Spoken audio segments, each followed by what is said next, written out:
Vamos a hablar con el director de Atención Primaria, Luis Crobeto. ¿Cómo le va, Luis? Martín Castro, Natalia Maugieri le hablan. ¿Cómo le va? Buenas tardes, Martín. Bueno, un caso que conmociona, ¿no? Se le dio a conocer a este chiquito que tenía gripe y después se terminó siendo, al fin y al cabo, hantavirus. Sí, correcto, es uno de los diagnósticos diferenciales, porque fundamentalmente el hantavirus comienza como un cuadro de gripe, con toda la misma sintomatología. Lo que difiere, obviamente, es el agente etiológico, la causa, ¿no?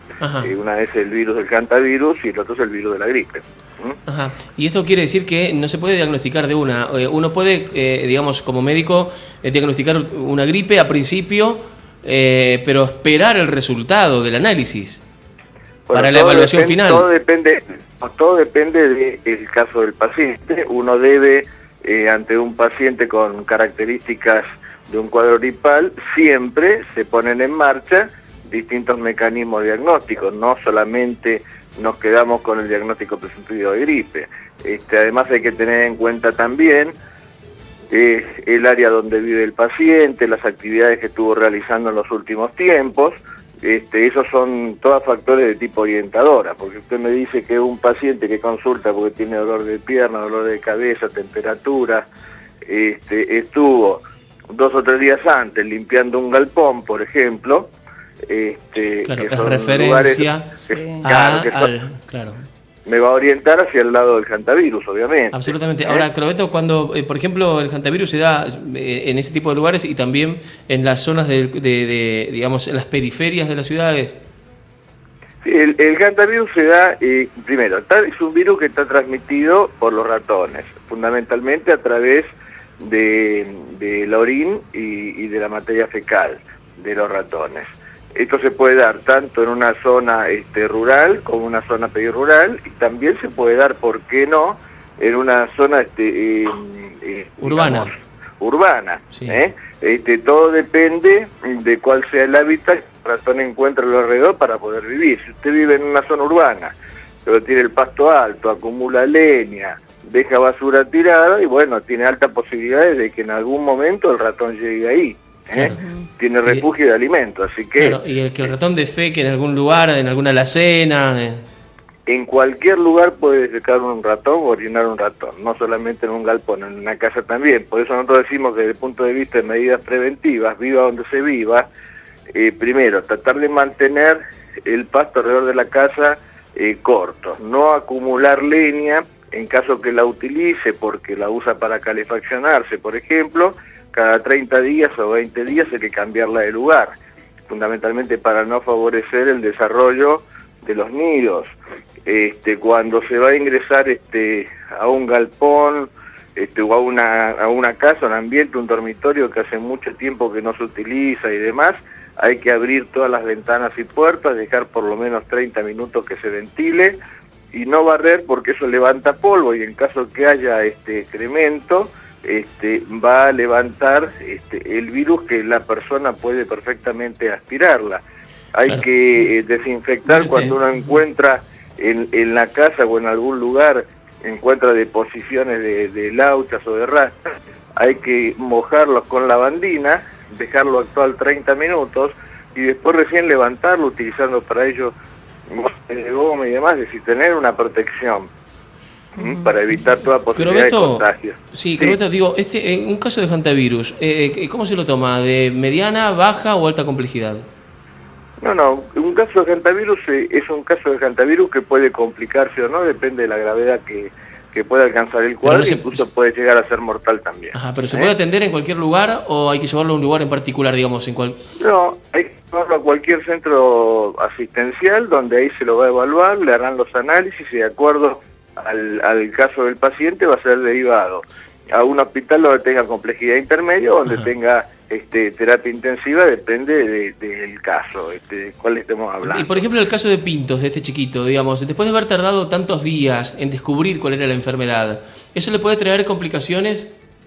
El chico afortunadamente está evolucionando muy bien, está fuera de toda situación de peligro de este momento, ya no está usando el respirador, está respirando por su propio medio y la evolución que está teniendo es satisfactoria. Esperemos que no tenga ningún daño secular. Esas cosas más fácil no se pueden determinar.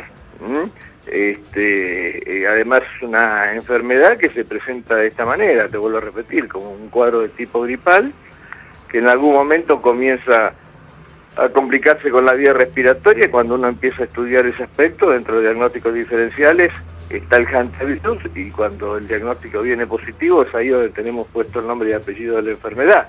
Pero eso no quiere decir que antes no se lo haya estado atendiendo ni haciendo nada. Claro, pero usted cuando dice atendiendo, en este caso se lo atendió con un diagnóstico que era sobre un cuadro gripal. Usted hablaba de que los pasos o los procesos para este diagnóstico y para diagnosticar una enfermedad eran siempre los mismos. Pero en este caso se lo medicó erróneamente, digamos.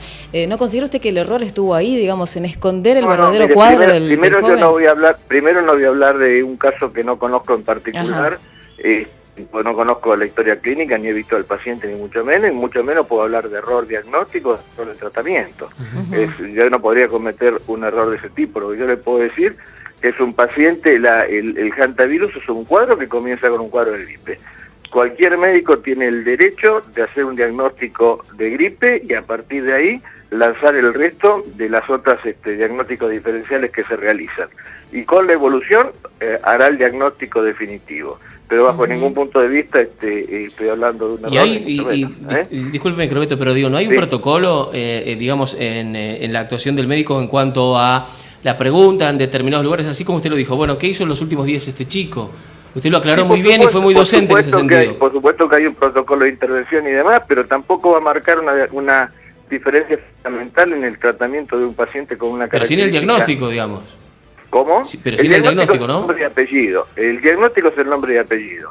Desde el punto de vista del tratamiento de sus síntomas, el tratamiento es el mismo que va a recibir un paciente que tiene una neumonía producto, una dificultad respiratoria producto de un cuadro por gripe, que el que va a recibir por un cuadro de hantavirus que está en curso. Claro, pero con mi pregunta anterior yo apuntaba a si este tipo de encarar el cuadro de este joven como una gripe con antibióticos o con inyectables no hace que se esconda un cuadro más grave. No, para nada. Eso no es así, y además no hay manera de efectuar un diagnóstico precoz en pocas horas. Esto lleva un tiempo, no hay los cultivos, los análisis específicos que llevan su tiempo, y además esto lo hacen institutos especializados, que nosotros no lo hacemos en todos los hospitales. Las muestras se derivan, y en este caso, por ejemplo, fue al Malbrán donde le efectuaron el estudio de diagnóstico definitivo.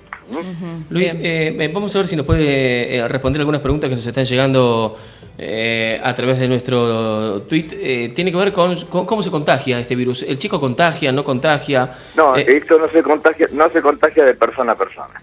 Bien. Eso es interesante. Este es el contacto del virus. Con lo cual no hay ningún problema que este chico pueda volver a su casa. En la materia fecal o en la orina del roedor con la persona, pero no se transmite de persona a persona. Bueno, con lo cual no hay ningún problema con el tema de la escuela, de los compañeros, de la casa, de los hermanos. Exactamente. No hay ningún tipo de inconveniente. ¿Y esto se produce, se toma grave? ¿En qué momento es grave esto? Digamos, porque tenemos en cuenta el caso de este chiquito que estuvo 10-12 días sin saber qué tenía. 10-12 días que sobrevivió a este cuadro, ¿no? Ahora, ¿cuándo se puede agudizar esto? ¿En qué momento? Mire, por la evolución que tiene el paciente, te diría que ya ha salido de su momento crítico o grave, ya ha pasado de esa instancia. Está haciendo una evolución, vuelvo a insistir, satisfactoria. ¿Y por qué hay otros casos que son fatales de hantavirus? Bueno, como cualquier otra enfermedad, los organismos no todos responden exactamente igual, aunque estén correctamente diagnosticados y tratados.